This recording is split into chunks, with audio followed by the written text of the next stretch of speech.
Weiter geht es jetzt hier auf der Bühne mit dem Thema Plattformarbeit. Ein Thema, das mit unserem Thema von eben recht nah verwandt ist, geht es nämlich auch um Selbstständige. Bei dem Thema Plattformarbeit denken viele vielleicht zunächst an den Lieferfahrer, die auf Plattformen halt ihre Aufträge für den nächsten Lieferdienst mitgeteilt bekommen. Plattformarbeit ist jedoch deutlich diverser als jetzt nur Lieferdienste. Plattformarbeit ist zwar meist nur ein netter Nebenverdienst, aber zum Beispiel auch IT-Freelancer, über die wir eben sprachen, können auch sechsstellige Honorare hier verdienen. Wie verbreitet ist Plattformarbeit? Sollte sie reguliert werden? Und wenn ja, wie kann diese Regulierung aussehen? Darum geht es in unserer nächsten Paneldiskussion und dazu übergebe ich das Wort an meine Kollegin und Bereichsleiterin Marie Nitan. Marie, you have the floor.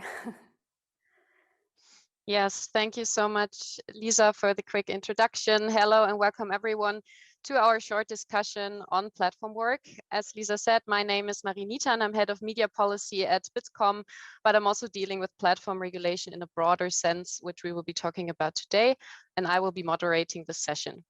Before I introduce our speakers for this session, I would like to give a quick overview of the topic we will be discussing today. At the moment, as Lisa said, a lot of discussions are going on about platform work. By platform work, we understand services that are brokered or provided via web-based platforms. And these services can be performed locally or online, mostly by self-employed contractors in various fields. As Lisa already mentioned, many of you will be familiar with delivery drivers on bicycles, for example, but they can also be highly qualified IT freelancers. The range of contractor activities is indeed as diverse as it gets. Especially during the COVID pandemic, this new form of employment has become even more present, and with it, obviously also the question of the need for regulation. Regulation of platform work was also on the agenda of the German parliament last year. However, the German government has so far only issued a paper with key issues on possible regulation. Currently, the European Commission is consulting the social partners on the possible direction of an initiative. The Commission has already identified several areas in which regulation may be needed, among them employment status, working conditions, and access to adequate social protection. At the same time, the European Parliament is also producing an own initiative report on the topic. Also, recently, the International Labour Organization has published its report, The Role of Digital Labour Platforms in Transforming the World of Work. The report offers a comprehensive picture of the experience of workers and businesses on online web-based and location-based platforms, drawing on surveys and interviews with some 12,000 workers and representatives of 85 businesses around the world in multiple sectors. So why are we today talking about this topic? Bitkom is Germany's digital association. We represent more than 2,700 companies of the digital economy. And our membership spans from startups to SMEs to global players, and also includes platforms like Delivery Hero, Testbirds, Zenjob, or Uber. So platform work is a very important topic for the digital economy, making it an important topic for us as an association, which is why we are pleased to discuss it today.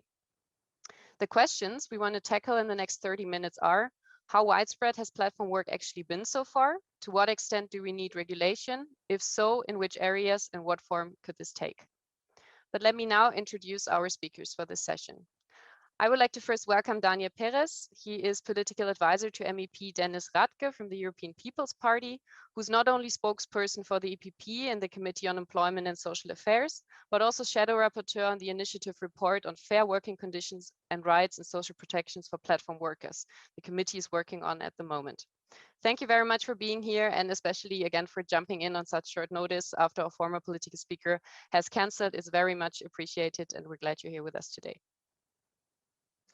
Secondly, I would like to welcome Christian Poppe. He is Public Affairs Manager at Delivery Hero, a platform providing online food ordering and delivery marketplaces I'm sure many of you are familiar with. Welcome, Christian. Our third guest to obviously also sustain our discussion with data and facts is Dr. Rani Amara. She's senior economist at the research department of the International Labour Organization, a United Nations agency to set labor standards, develop policies, and devise programs promoting decent work for all. Welcome, Uma. Thanks for being here. And last but not least, I would like to introduce Markus Steinhauser. He is COO of Testbirds, a crowd testing platform, which means offering to test and optimize the user friendliness, usability, and functionality of digital products. Welcome, Markus. considering that we only have 30 minutes for this discussions, I would really like to jump right into the topic and firstly address Daniel with a question. As advisor to a member of parliament, you're obviously concerned with regulation and lawmaking. So my question would be, what is the state of play on this in Brussels with regard to the topic? I already pointed out there's the Commission consultation, the EP own initiative report. So where do European lawmakers or maybe the European Parliament in specific see maybe issues or problems with regard to platform work? And where do they see areas for possible regulation? Yes, okay, thank you very much and good afternoon. So yes, you rightly pointed out, the Commission has started the first phase of consultation, which is always the first part when it comes to possible legislation in that area, and the Parliament is working on the own initiative report. The draft report has been presented also 2 weeks ago. Now we're in the phase of tabling amendments, and then we hope to have a final text by April, which will then be the European Parliament's input to the Commission, but also in general on this issue. So yeah, I think it's a wide and broad issue. So I think several court rulings and decisions over the past years in Europe have made clear that we need some sort of regulation. We need a clear framework so that policy is not made by courts, but by a strong and clear regulation on a European level. We are facing platform economy and companies that work all over Europe. So we need then a clear framework on that. So what is important, what I would like to point out as main point, is that we need a very balanced approach in this regulation. So on the one hand, we need to strengthen, let's say, the social protection of workers and workers' rights that are engaged in platforms. But on the other hand, of course, not take away the strength of this platform workers and their economy, which is the high level of flexibility and innovation, and not interfere with innovation in Europe, startups and SMEs. So the question is really, how can we strike the balance, strengthening workers' rights and their social protection, and on the other hand, safeguard innovation in Europe for startups and SMEs. So that's from my side as a start. Thank you very much. I would maybe like to go to Christian, and maybe he can also comment on what Daniel just said. He said we don't want to take away the strength the platform work also offers as a new model. We don't want to take away innovation, which is obviously good news. So maybe you could elaborate a bit more also from your perspective, what are actually the strengths and the positive effects from platform work, and what is your view on strengthening, for example, social protection and workers' rights, as Daniel pointed out, as priorities of the Parliament? Yeah, sure. Thanks, Marie, and also thanks for having me and us here at this panel today at this very, very relevant topic. And Daniel, thanks again for giving this short update.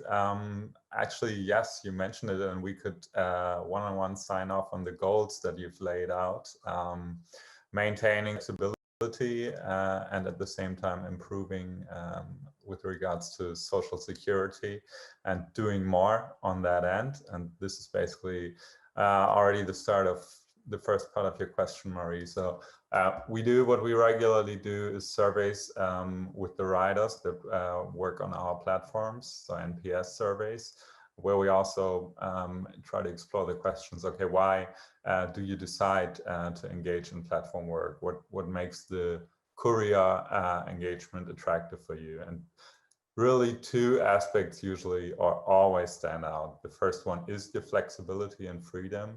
They decide when to work, they decide where to work, they decide to accept or decline orders when they are active on the app. They don't have reporting lines, they don't have a boss, they get assigned their tasks by an algorithm, yes.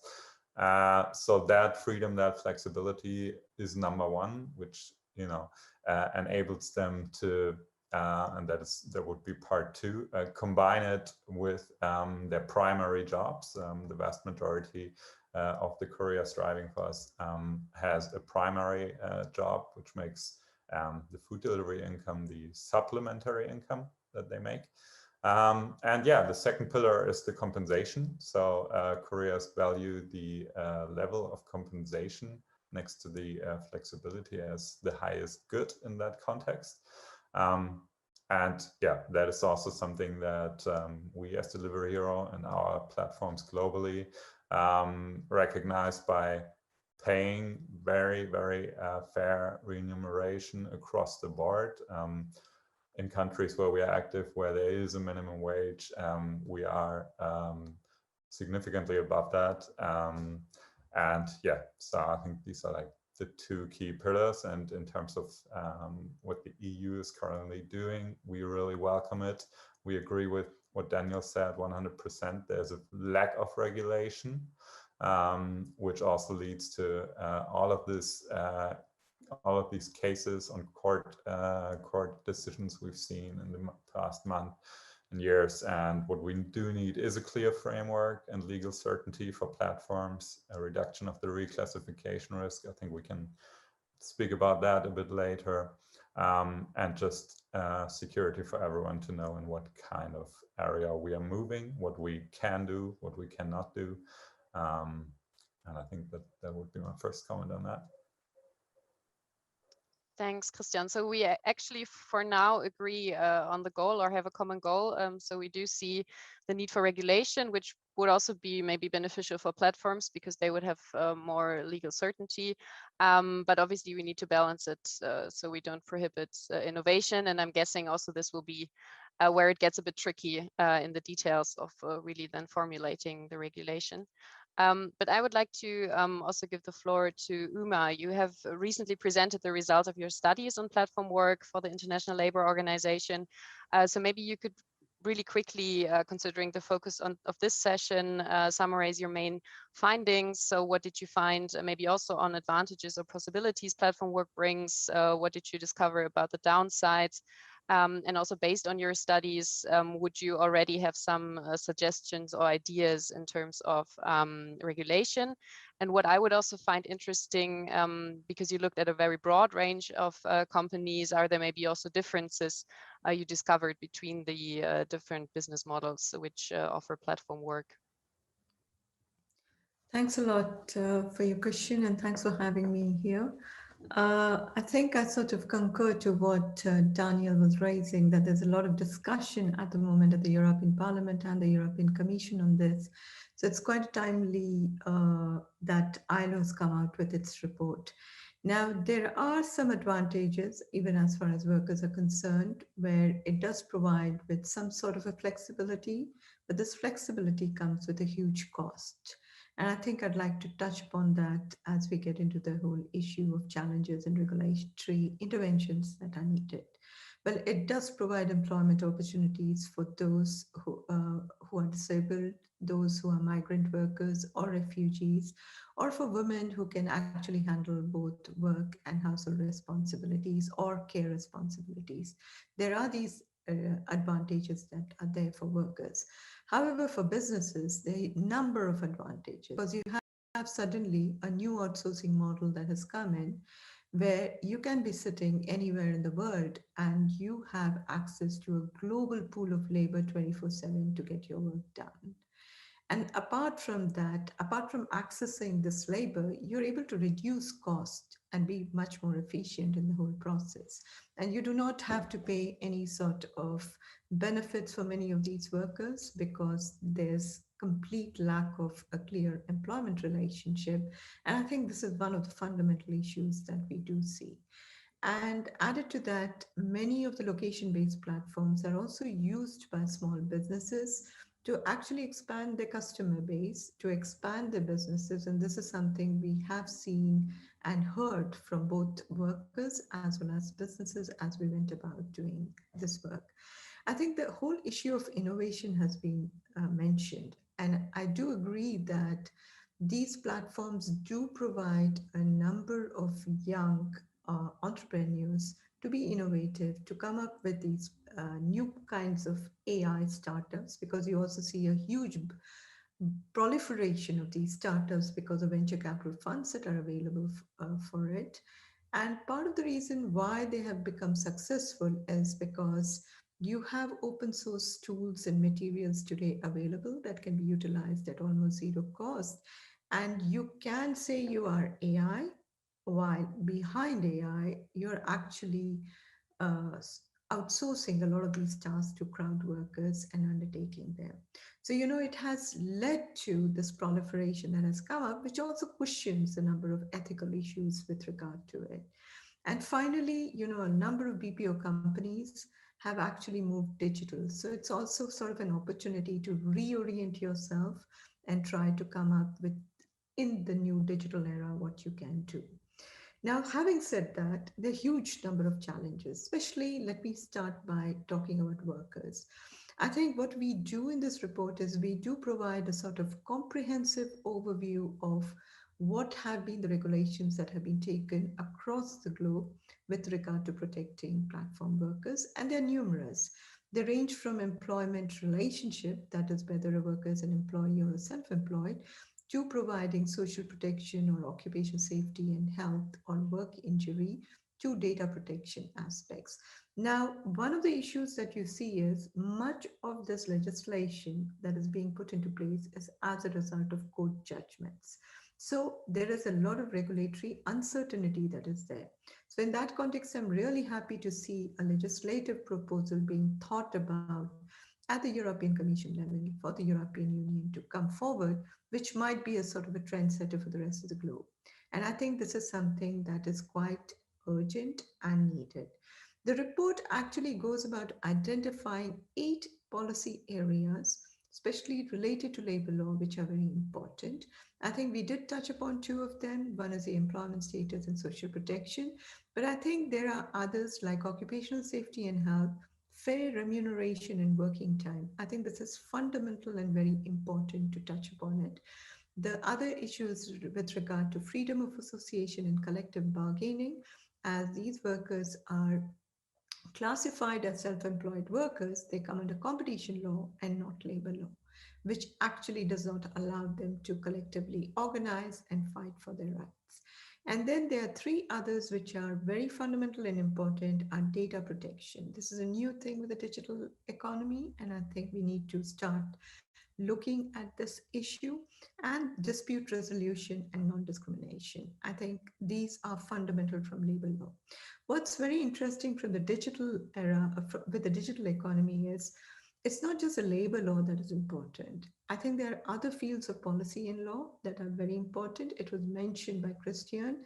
Well, it's the algorithm that manages and gives flexibility. Well, it is the algorithm. So when there is a problem, a worker does not know to whom to go and actually have a redressal mechanism put. It's not an algorithm. So I think we need to talk about open source code of algorithm today, which is not part of any labor laws, but it is part of trade secrecy laws of the WTO proposals. The other 2 issues that I do want to touch upon is taxation and the competition law, to ensure that there is some harmonization between labor law and competition law to allow workers to unionize and collectively bargain. I think I'll stop here and take on other issues in the next round. Thank you. Yeah, thanks so much. So I'm guessing the Commission and the EU as a whole will look carefully also at the report if it has already identified certain policy areas or maybe even suggestions. Markus, do you think that a uniform solution, so to say, covering all of the different business models, all of the different platforms that offer platform work, is even possible from your view? Would you agree with what has been said, that regulation in some areas is needed or might be helpful? And do you think we can then have a regulation for all of these different sorts of platforms? And do you also think that the European Union level is the right level for talking about regulation, maybe rather than the national level? Yeah, thanks, Marie, and also thank you for having me. maybe to start with your initial question of is kind of one size fits all approach, right? And I think everyone who deals with the topic quickly realizes that it's really diverse in terms of there is not one platform economy or model or a business model. Essentially, it's a very broad spectrum. I think we maybe represent a bit of a niche market in the sense of what we do, but it varies greatly. So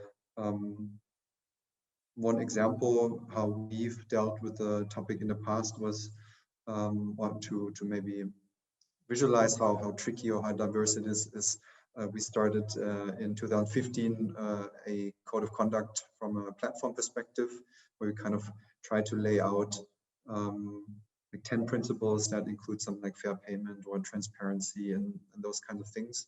And we invited some other platforms to talk about this and sign this code of conduct. And we've been kind of developing this since then, so in the past 6 years. And we've been talking to many platforms, and we're now at the point where we've come to the issue that we would like to include more platforms in this code of conduct, but it becomes really tricky to formulate the content of this code of conduct in a way that it fits everyone. So for example, delivery, there's no delivery representative in there because the business model is just so different. So I think when it comes to regulation, it definitely makes a lot of sense. We do need it. I think, that's what everyone already said, and I totally agree with that, because also a lot of the platform workers are not really sure even what they should put in their tax returns on a yearly basis. And also the responses they get if they ask is, not necessarily what makes sense to them. From ideally, it would even be a worldwide, solution, which obviously is not going to happen. But we have platform workers all over the globe in every country in the world. So I think a European level would be a very good start, because most of the projects also include, like the same project includes people from various countries and continents. So I think the main challenge, maybe to come to a point here, is to come up with a good classification of platforms and also a decision on which type of regulation should be applied to which type of platform and which type of platform worker. And maybe to add something that maybe wasn't mentioned so far, is that also it should be about what the platform worker really needs, right, and what they want. And I think that highly depends on their status. On our platform, only like 14% in our last survey was actually defined as freelancers, or like almost half of the others are actually employed and have like the main income somewhere else. And they earn maybe less than 100 euros a year on our platform, which is very special to us. But that means like that's not something that they actually want to pay Social Security or to unionize or something. It's just not something that their interest is, but someone who earns their main living maybe from platform work, they definitely need a lot more clarity on their status and protection. So yeah, it comes back to this variety and classification need between the different platforms. Thank you. And Daniel, is this something that's discussed also in the parliament? So maybe having different sets of rules for different business models, different types of platform work, so having a differentiation in there?